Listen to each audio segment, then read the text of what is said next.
like to invite you all to take a seat because we're going to be starting now. Please and thank you. Oh, that was quick.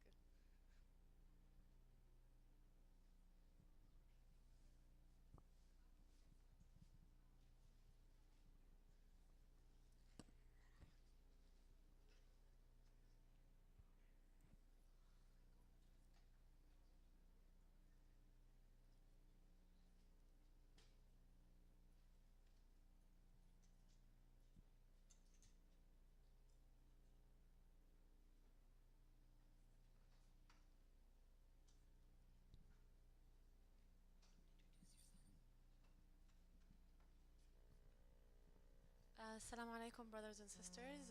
My name is Farah. I'm from the female youth. Sorry. Um, I would like to introduce to you Dr. Muhammad Ali Shomali.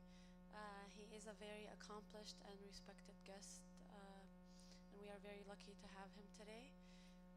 He is from the Islamic Center of England, and he has earned his BA and MA in Western philosophy from the University of Tehran. He has also earned his doctorate in philosophy as well from the University of Massachusetts. From the University of Manchester. And throughout his career, he has also authored numerous publications. Currently, he is the Dean of the Postgraduate Studies at the Jamiat al-Zahra, which is the world's largest hawza for women. He is also the director at the International Institute of Islamic Studies. So if everyone can help me welcome him by very big salawat.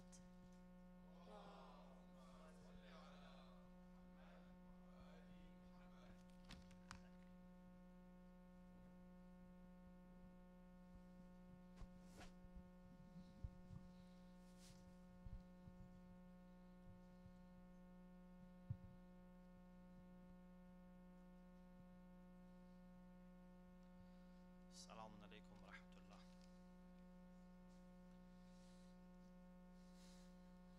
بسم الله الرحمن الرحيم. لا حول ولا قوة إلا بالله العلي العظيم. الحمد لله رب العالمين وصلى الله على سيدنا محمد وآله الطيبين الطاهرين.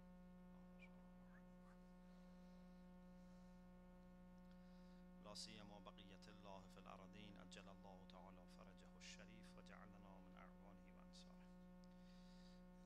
Inshallah, we are going to address some aspects of spouse selection.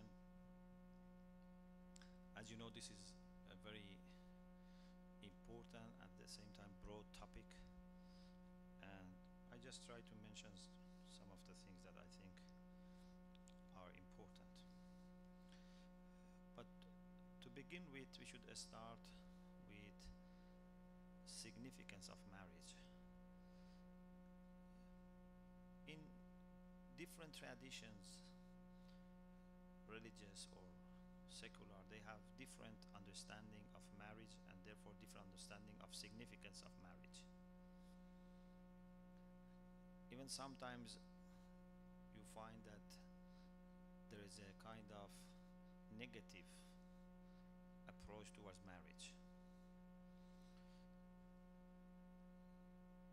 In Islam, we have great emphasis on marriage, to the extent that Rasulullah sallallahu alaihi wasallam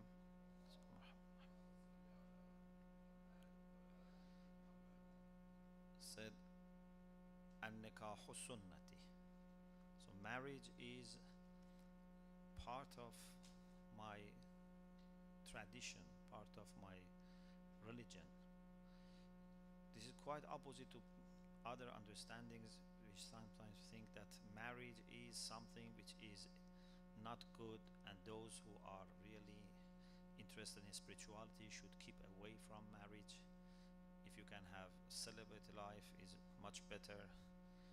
If not, try to reduce your contact with your family, because because they look at it as something, like kind of animal, activity. But we say no. We say this is part of our spirituality, and if you want to get to high levels of spirituality, this can help you. Not only it's not an obstacle or barrier, it is actually helpful. This is why Islam says that this is the most sacred construction that human beings can ever build. ما بني في الإسلام بناء أحب إلى الله من التزويج. It is even more important than building a school, a bridge, a mosque, because all these are physical constructions. But family is spiritual. Family is a divine construction. And it is only when you have good, stable, strong families that you can have good community.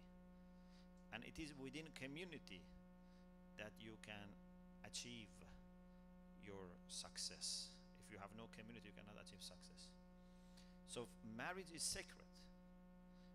And anything that helps having successful, strong, united family is to be welcomed and encouraged. Anything that would lead towards weakening or destruction of marriage or family should be avoided.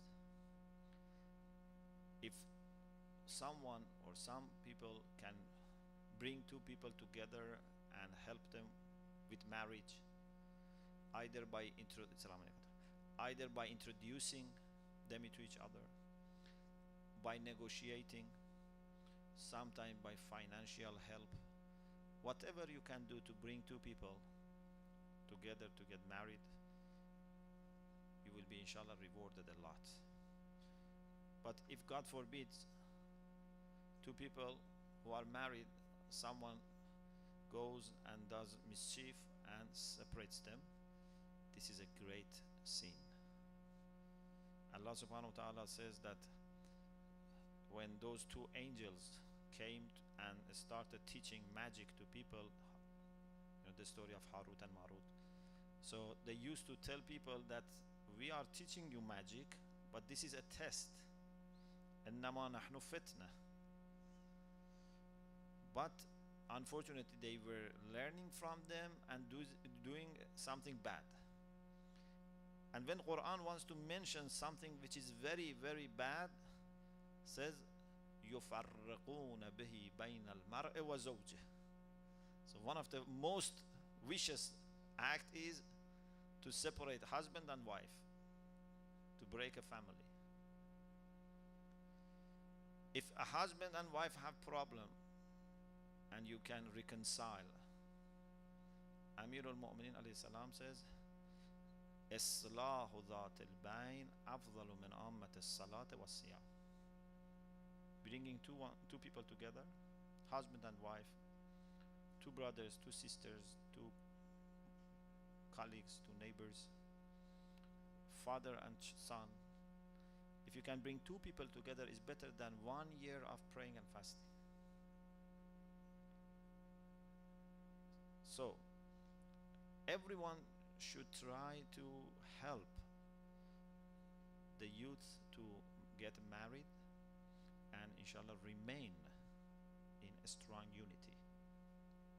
I hope that inshallah this session also would be a kind of a step for helping people to understand that how should they marry and to inshallah be able to make a wise and proper decision with this regard.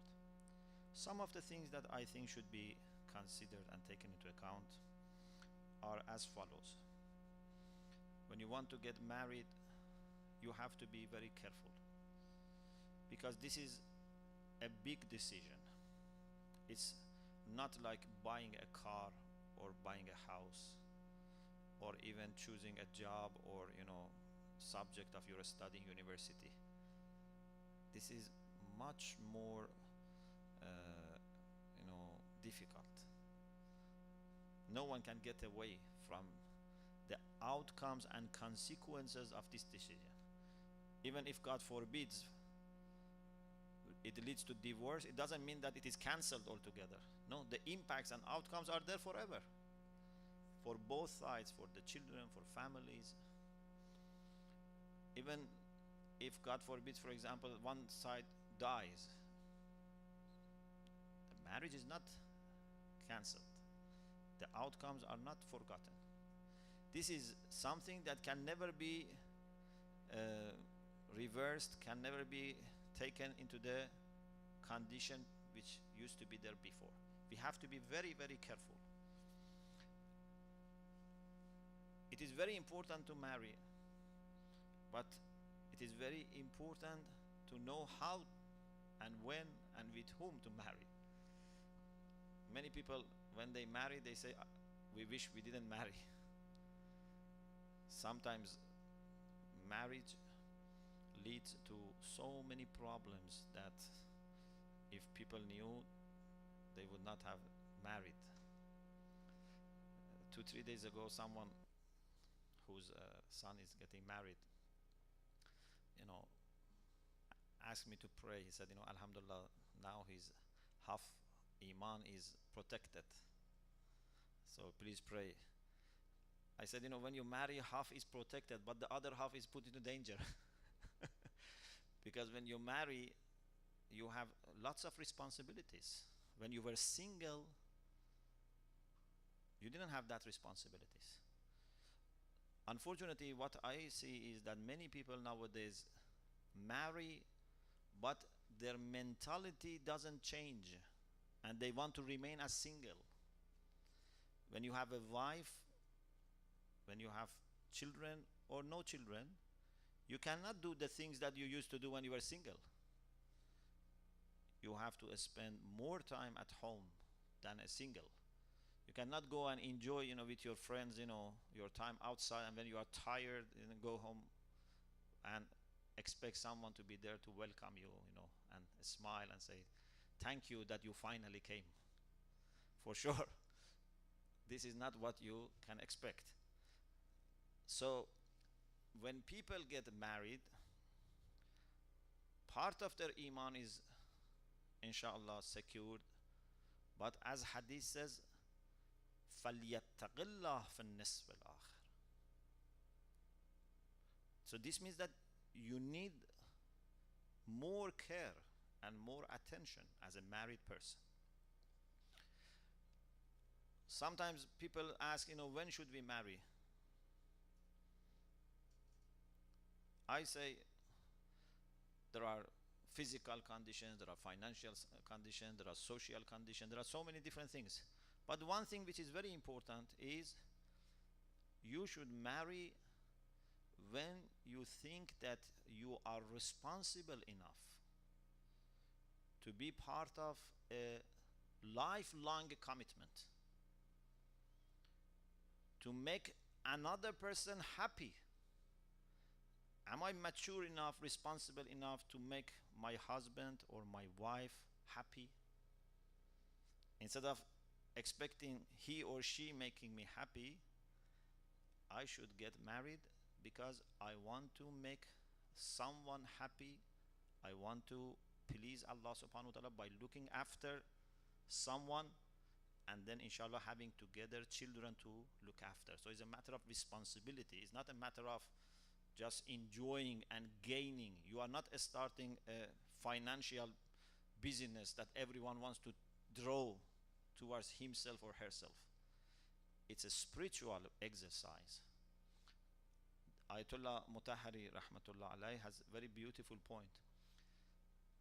The summary of it is that the whole issue in Islamic understanding of spirituality is to forget your ego,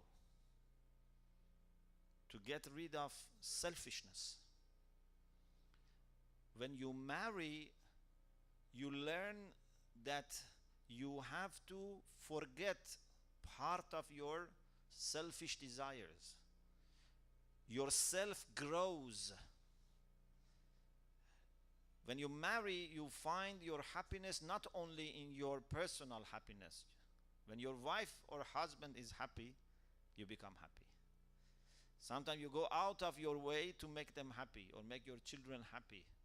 So, a married person has better opportunity for getting rid of selfishness or ego. When you are not married, everything is me. But when you are married, you have to open. You have to accommodate others.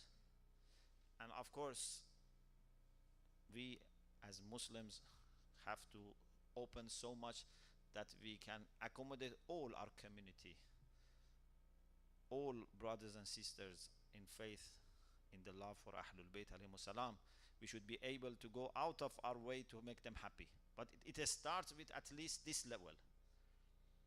So, one of the great reasons for divorce, for breakdown of the marriages, sometimes unfortunately when I travel, I receive very bad news. In some communities, sometimes, 1 in every 3 marriages lead to divorce. This is very dangerous, very frightening. But many of these cases are because people get married and they are selfish. They get married because they just want to enjoy and to have the least of commitment, to have the least of sacrifice. Just they want to enjoy. Okay, when the sweet days of marriage finishes, then this is a time for, for sacrifice, for giving and not expecting necessarily anything. Allah subhanahu wa ta'ala says, He has created من آياته أن خلق لكم من أنفسكم أزواجا لتسكنوا إليها وجعل بينكم مودة ورحمة. What is the difference between mawadda and rahmah? Our ulama say that the difference is that mawadda is mutual, but rahmah can be from one side. A time comes in marriage that you just give and you don't receive anything, either because the other person doesn't appreciate or doesn't have anything to offer. God forbid your husband, your wife becomes ill. You have to look after. Are you ready for that? Or say, no, because he cannot do anything for me or she cannot do anything for me, I don't want this. So there is no rahmah here. When we marry, we should be sure that till end of our life, we are there to support each other. I should have peace of mind that my wife is not going to forget me. She should have peace of mind that I'm not going to forget her.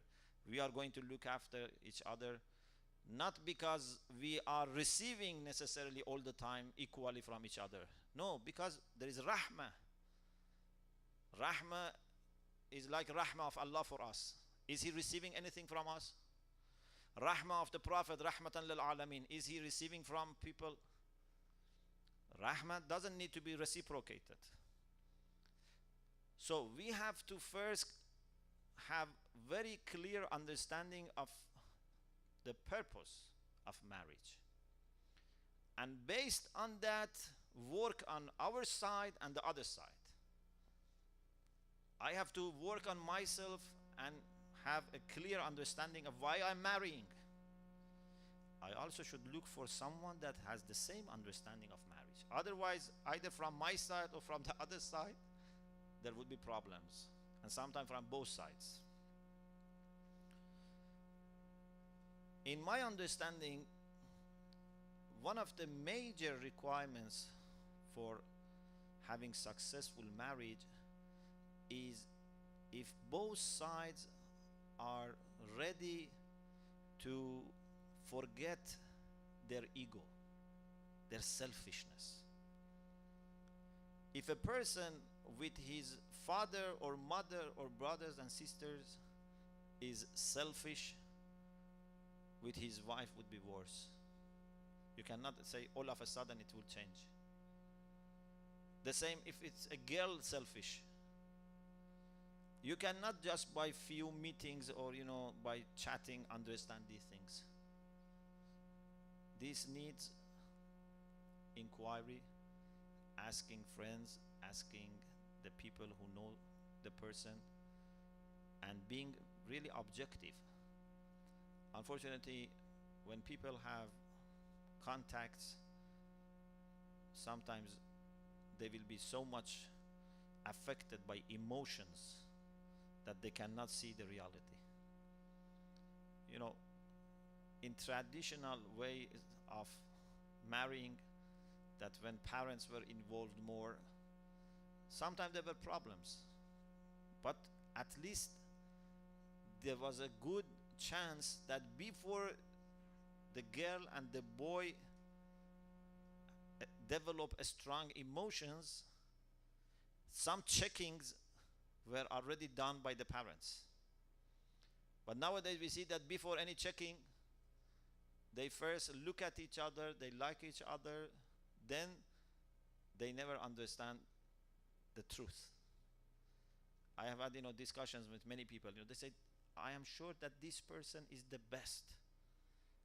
I say, how are you sure that it's not because of your emotions? So no, I have made all the checkings. The one who is in that condition never understands that this is not objective. And this is why we see that unfortunately many people who have married with their classmates in universities, for example, their marriages led to divorce. You expect that there must be more successful because they have been together in classroom for several months or few semesters. No one has introduced them. They themselves haven't come to know each other. But the rate of divorce among them is much higher than those who consult their families and let families also get involved.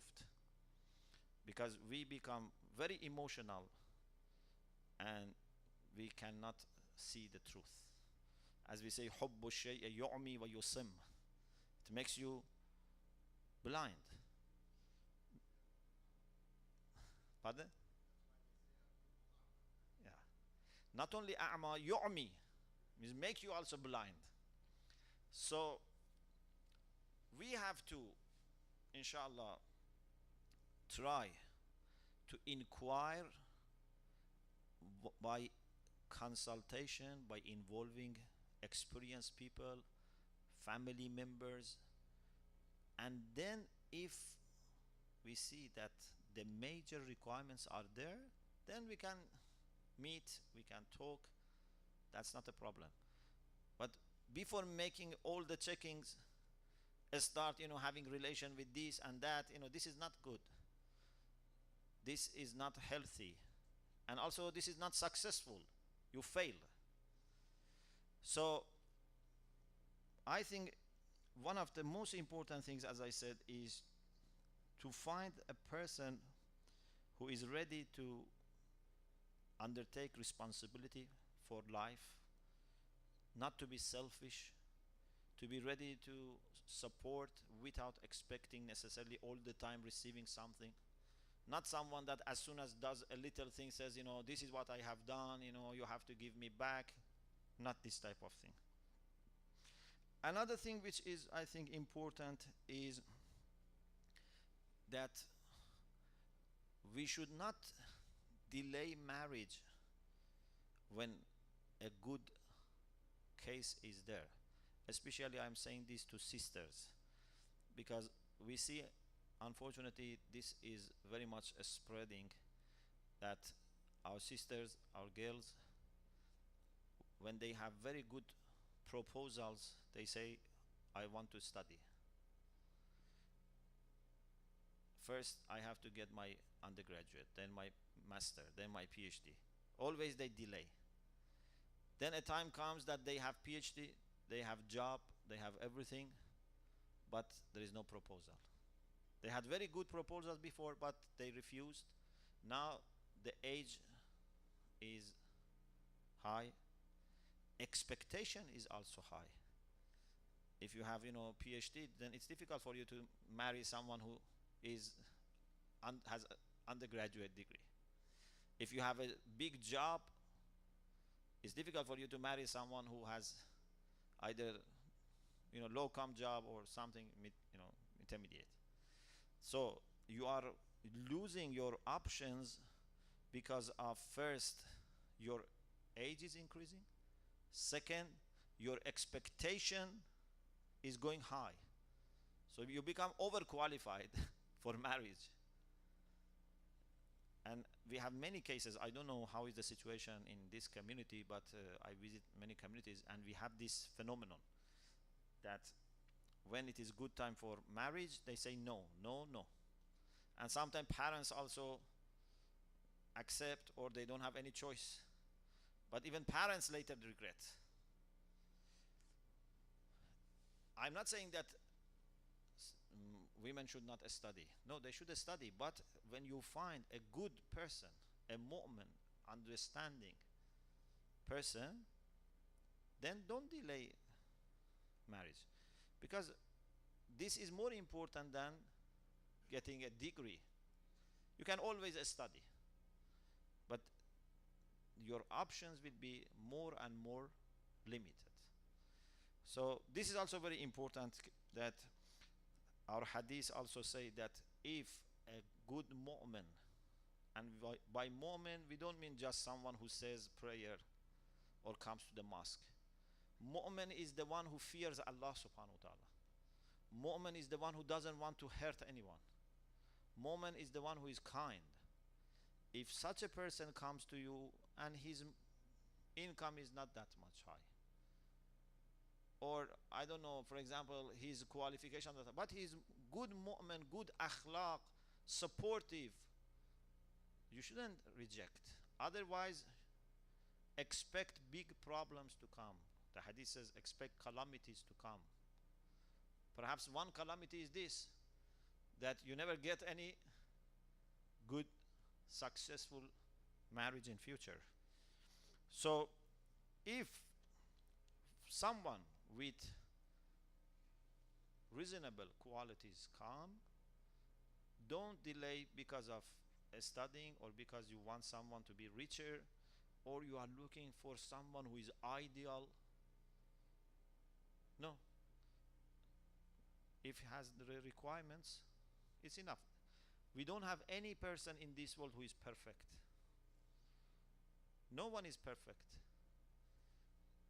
From outside, you may think that, oh, my friend has married to a woman which is perfect.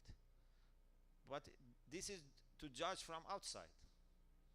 Who knows, maybe that woman has many problems, or maybe that man has many problems. We don't have any perfect apart from ma'sumin. Someone who is reasonable. Someone that you can live together, you can trust, you can love. That's enough. Doesn't need to be an angel. Doesn't need to be the most beautiful person. Especially men, unfortunately, sometimes very much look for the most beautiful people, the most attractive ones, the one who has lots of proposals and says, no, I should be the one who can achieve this. No, someone that is reasonable from every aspect. Doesn't need to be the best. If you want to have perfection, you will never achieve. And sometimes, I have seen people were delaying and delaying and delaying. I know a case that there was an alim who was not getting married. Normally, in Huda, people get married early because they think that it helpful for their study, for spirituality, for taqwa, not to commit sin. But he didn't marry till next to 40. When he was getting 40, he was very careful, very cautious, and he married to someone which was good, but then led to divorce because he was not very much understanding what type of attitude should have. So after delaying marriage for 10-15 years, then it led to divorce. So we shouldn't, delay too much. Sometimes when you delay, then your options will become even less perfect or less good. The other thing is family. Family is also very important because sometimes the person is good but is under influence of the parents. Unfortunately, many times sisters, tell me that I have no problem with my husband, but my mother-in-law is interfering and my husband always listens to his mother. Okay, it's good to respect your mother, but you have to accept that your wife has also some rights. Islam doesn't let you to harm your wife because your mother says. Even sometimes, people divorce their wife because mother says. No one has this right to ask you to divorce your wife. No father, no mother, no one.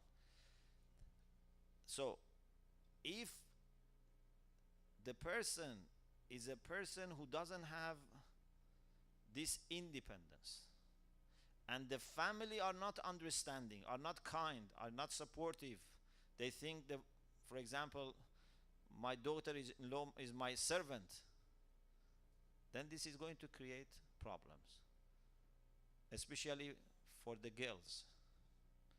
This is going to create problem because men are somehow stronger to defend themselves, to protect themselves, but women are more vulnerable. This is why hadith says, إن الله لا يغضب لشيء كغضبه للنساء والصبيان. Allah subhanahu wa ta'ala never gets angry like when women or children are mistreated, because they are more vulnerable. So when you want to marry to a boy or a girl, especially boy, you want to marry to a man, must be careful about family. How much they are going to support or na'uzubillah trouble this marriage. And then later, when you have children, your children are also very much influenced by your in-laws. So that is also important. It's my uncle, I have a, case, I know that, for example, the person is himself very religious, wife religious, but one of in-laws is a thief. Okay?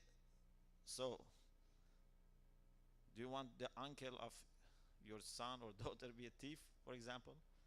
Or, for example, a person who doesn't say salat, a person who, I don't know, for example, drinks, so your child might become like them. So not only the person should be good, but the family also should be good. But again, not perfect. At least minimum requirements. At least they should be nice people, understanding people, people that have good social relations. But if there are people who fight with everyone and have problem with everyone, this is not good.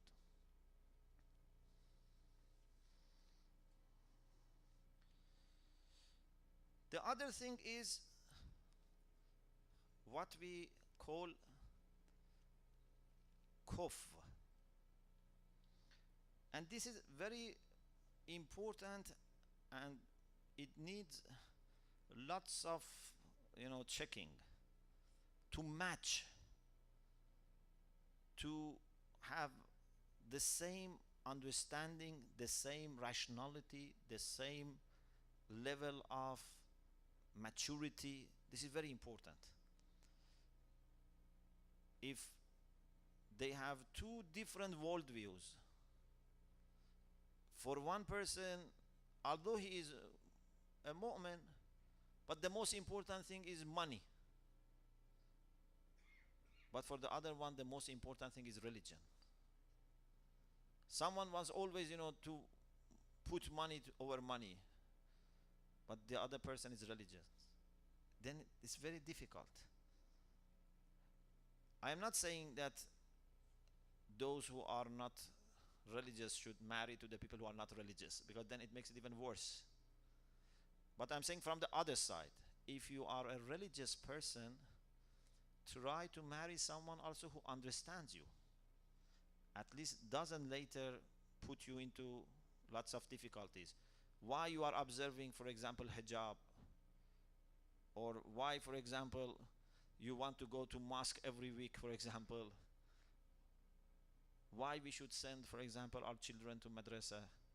So this creates lots of problems because they have different expectations, different understandings of their role in life and what type of life is ideal. So if with the help of family, with the help of friends, with inquiring, we can find someone who is mature, whose personality is independent, not affected and influenced by the family, has the same outlook towards life, then the appearance is reasonable, maybe not the best, but reasonable, then we should not delay marriage. But if we start from appearance and look only among the most beautiful ones, then those other qualities might be overshadowed. Because the reality is that no one has all the good qualities together. Apart from few ma'sumin, people have some of this, some of that. Maybe they have more of this, more of that. You have to have your own way of preferring people. This was Azan? Okay. I think I have mentioned the major points. Perhaps this needs more discussion.